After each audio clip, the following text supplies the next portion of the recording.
we've basically kept this podcast afloat just by talking about him every episode for 2 years. The clips go huge every time. Every single time. And I'm a bit of a fan. He's got great style. I love the setup. I think actually in the summer interview last year when Matt Murray and I went to our interview, he said Stuart Skinner was his favorite guy to watch right now, I believe. So he's a great goaltender, NHL level, obviously.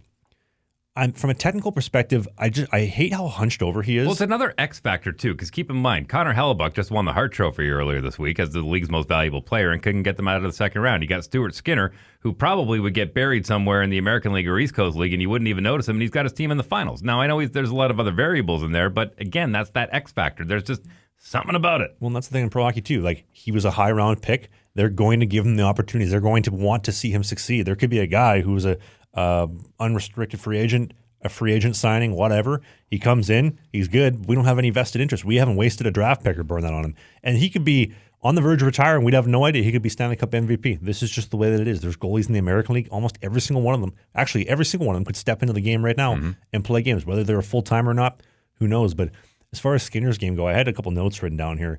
I'm not a fan of how hunched over he is. He gets so hunched over and everything gets so locked up. He's a very boxy, blocking goaltender, and I mean, we'll get to Calvin Pickard in a second. Well, it kind of reminds me, and again, I played, I'm not even going to say pretend that I was a player, but I played high school basketball for my high school, right?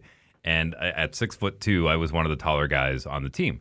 And I like the idea of Michael Jordan always having the ball down low, right? Having the ball down here, get those guys crunched down as well. But they always said, you're 6'2", ball should be up here out of reach. And when it comes to big goaltenders, it's kind of the same way. You don't want to see a guy crunch down when he's that big. Stand, be tall, be big, right? It's kind of like that cat that puts its back up when it's getting into defense mode. I can understand that. You want them to be big.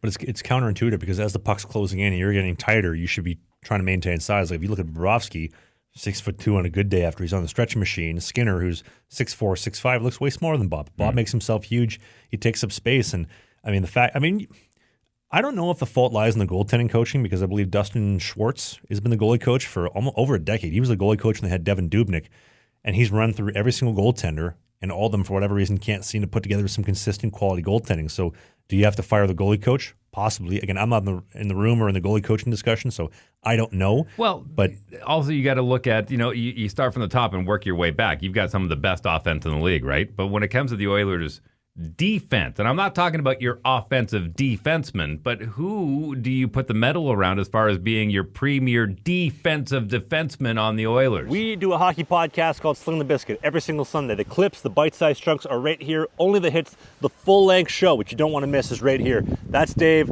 I'm Travis. We'll see you soon.